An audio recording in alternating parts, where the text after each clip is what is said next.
the HK Wax Center. I'm going to go over how to avoid waxing accidents. Now, being a waxer, you're going to experience if not multiple waxing accidents throughout your career. It just happens to us. No one is perfect, and that's okay. However, if you can handle those accidents or be prepared for them, so if and when it does happen, you know how to properly fix it, that will make your life and your client's life so much easier. Now, before I dive in, if any of y'all have any questions, comments, concerns, feel free to comment down below, like, subscribe. I am always happy to answer any questions that you guys have. In addition to that, if anyone is a professional esthetician or cosmetologist, we're currently in SD or Cosmo School, and you are on Facebook, then feel free to join Wax Club. It is a really, really nice and great group of people who are very helpful towards one another, so feel free to join that. Now, okay, how to avoid waxing accidents. There's 3 different ones I'm gonna go over with you today. First one is not having the right consistency of wax for your appointment. It's our job to ensure that the wax consistently stays correct throughout the entire day for all of your services.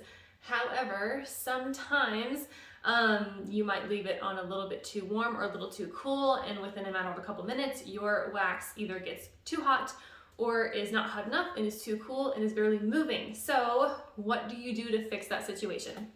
Okay, if the wax is too hot, now I'm going to assume you're using wax beads, because hard wax also comes in the form of tablets, blocks, or some just comes in like a can itself. I only use beads. I love beads. I don't want to use anything else. So I'm just going to come from the perspective of somebody who is using wax beads.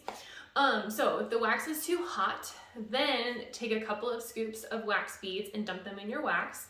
They should melt fairly quickly because the wax is hot, but these added beads will allow the overall temperature of your wax to cool off because it is helping to regulate the temperature by adding something cool to a hot wax pot. Now what you can also do, continue to stir, that is your best friend. But whenever you pull wax, pull it from the center of the warmer and not from the edges. If you're pulling from the edges, that is what's going to be hotter. So if you pull from the center, that's going to be the coolest place in your wax warmer, is in the center of the pot. So I would pull from there. If it is still too warm, give it a couple of twirls.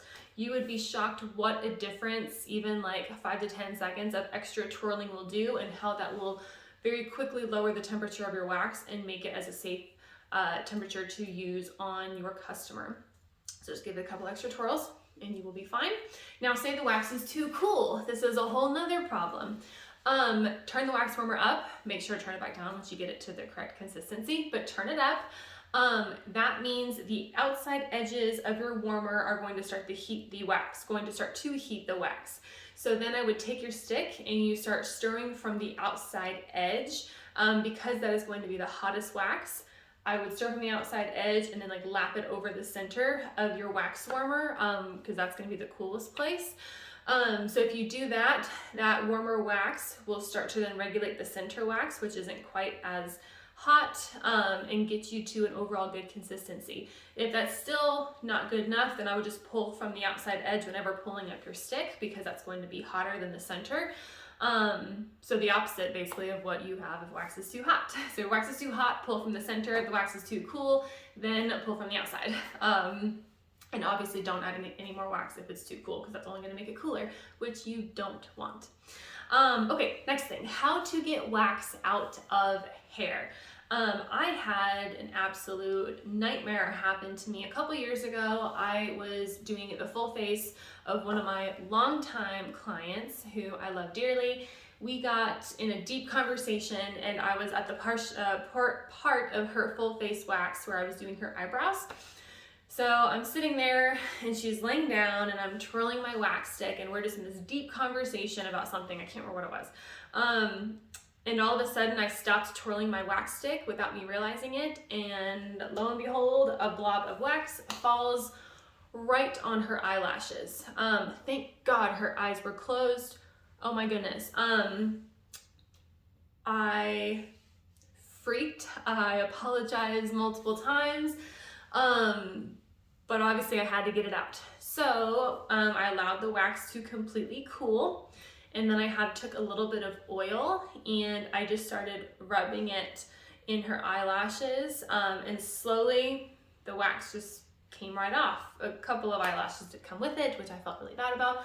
But for the most part, after a bit of just rubbing the oil, it just slowly peeled right off. So if you ever get wax in hair, oil is your best friend. That poor client, I ended up giving her free waxes for life after that because I was just so mortified with myself. As soon as she left, I started crying. It was awful. I felt so bad. But luckily she was super sweet about it, and she shockingly still came to see me after that for a long time. But anyway, oil is your best friend if you get wax in hair and or something like an eyelash. Okay, how to get wax out of clothes.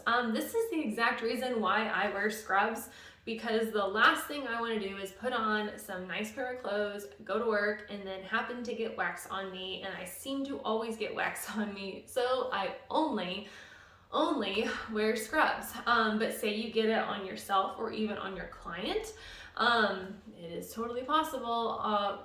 Luckily you can get it off. So a couple ways. Easiest way is to use a hair dryer to heat the wax back up. This is assuming you have a hair dryer with you or something to heat the wax back up, but a hair dryer is the easiest. And then just take a paper towel, and once the wax is heated, blot it, and that will remove the wax from your clothes. That's the easiest and fastest way. You can also use an iron. So an iron on a low setting with a paper bag between the iron and the clothes. The iron will warm the wax and the bag will absorb the wax from the clothes. I mean, for that reason alone, I would keep a hair dryer in my salon room just in case you happen to get something on someone's clothes or on yourself. You don't want to have a big wax stain on yourself for the entire day. Those are the three main accidents that I see happen in the waxing community. Obviously there's a ton more, but hopefully these little tips helped with the three major ones. Any questions, let me know. I will see you next time. Bye guys.